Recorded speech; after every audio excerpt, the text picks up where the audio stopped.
Welcome to రాజనీతి. ఆంధ్రప్రదేశ్ నుంచి రాజ్యసభకు ఖాళీ అవుతున్న 4 స్థానాల్లో జనసేన పార్టీ నుంచి వ్యాపారవేత్త లింగంనేని రమేష్ పేరుని ఖరారు చేసినట్టుగా తెలుస్తూ ఉంది. జనసేన అధినేత పవన్ కళ్యాణ్ దీని మీద ఇప్పటికే ఒక నిర్ణయం తీసుకున్నారు అని పార్టీ వర్గాల ద్వారా తెలుస్తూ ఉంది. కాపు సామాజిక వర్గానికి ఇవ్వాలని పవన్ కళ్యాణ్ మీద ఒత్తిళ్లున్నా పార్టీ గెలుపు ఓటములతో సంబంధం లేకుండా తన వెంట నిలిచి పార్టీకి అన్ని విధాలుగా సహకరించిన లింగంనేని రమేష్కి ఇవ్వాలన్న ఉద్దేశంతో పవన్ కళ్యాణ్ ఉన్నారని తెలుస్తూ ఉంది. జగన్మోహన్ రెడ్డి అధికారంలో ఉన్నప్పుడు లింగంనేని రమేష్ మీద కేసులు నమోదైనప్పటికీ పవన్తోనే తన పయనం సాగించారు. అలాగే చంద్రబాబు నాయుడు ఇప్పుడు ఉంటున్న ఫామ్ హౌస్ కూడా లింగంనేని రమేష్దే. మొదటి నుంచి కూడా రమేష్ని రాజ్యసభకు పంపిస్తారన్న అభిప్రాయం పార్టీలో బయట కూడా ఉంది. మిగిలిన 3 స్థానాల్లో బీజేపీకి ఈసారి ఇవ్వం అని చంద్రబాబు బీజేపీ రాష్ట్ర శాఖ అధ్యక్షుడు మాధవ్కి చెప్పారని మీడియాలో వార్తలు వచ్చినాయి. అయితే ఇక్కడ మాధవ్కి నిర్ణయాధికారం ఉండకపోవచ్చు. మాధవ్ కంటే కూడా ఢిల్లీలో బీజేపీ పెద్దలు దీని మీద ఒప్పుకోవాలి.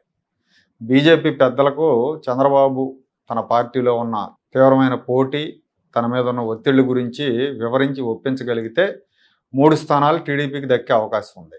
ఒకవేళ ఒప్పించలేకపోతే 2 స్థానాలే ఉంటాయి. బీజేపీ ఒకటి తీసుకుంటే కనుక రాష్ట్రేతర నాయకులకి అవకాశం దక్కొచ్చు. తమిళనాడు నుంచి అన్నామలై పేరు, అలాగే మాజీ ఐఏఎస్ అధికారి, రిజర్వ్ బ్యాంక్ మాజీ గవర్నర్ శక్తికాంత్ దాస్, వీళ్ళ పేర్లు వినిపిస్తున్నాయి.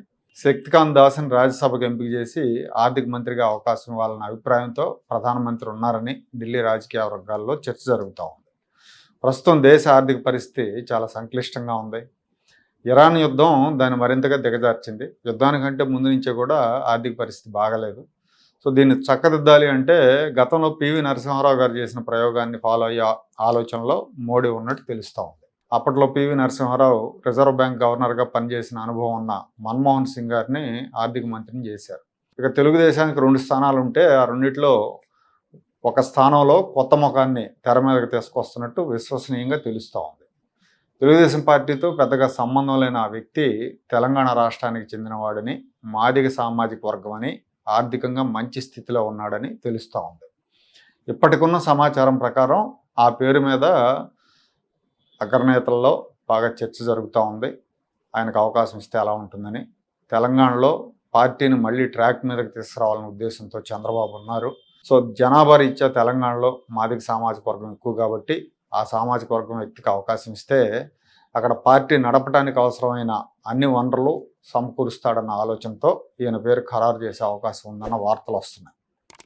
తెలుగుదేశం పార్టీ 2 సీట్లకే పరిమితం అయితే 2వ సీటు సానా సతీష్ని కంటిన్యూ చేస్తారు. ఎందుకంటే ఆయన పదవీ కాలం అర్ధంతరంగా ముగిసింది కాబట్టి కంటిన్యూ చేస్తారని ఇప్పటి వరకు ఉన్న సమాచారం. అయితే ఆయన ఢిల్లీలో ఆంధ్రప్రదేశ్ ప్రభుత్వ ప్రత్యేక ప్రతినిధిగా నియమించి ఈసారి వేరే వాళ్ళకి, ముఖ్యంగా బీసీ సామాజిక వర్గానికి అవకాశం ఇవ్వచ్చన్న వార్తలు నిన్నటి నుంచి వస్తున్నాయి. తెలుగుదేశం పార్టీ 3 సీట్లు తీసుకుంటే కనుక ఆ 3వ సీటు కమ్మ లేదా రెడ్డి సామాజిక వర్గానికి ఇవ్వచ్చు అంటున్నారు. అప్పుడు చంద్రబాబుకు ఆశావాహులను సాటిస్ఫై చేయడానికి కొంత వెసులుబాటు దొరుకుతుంది.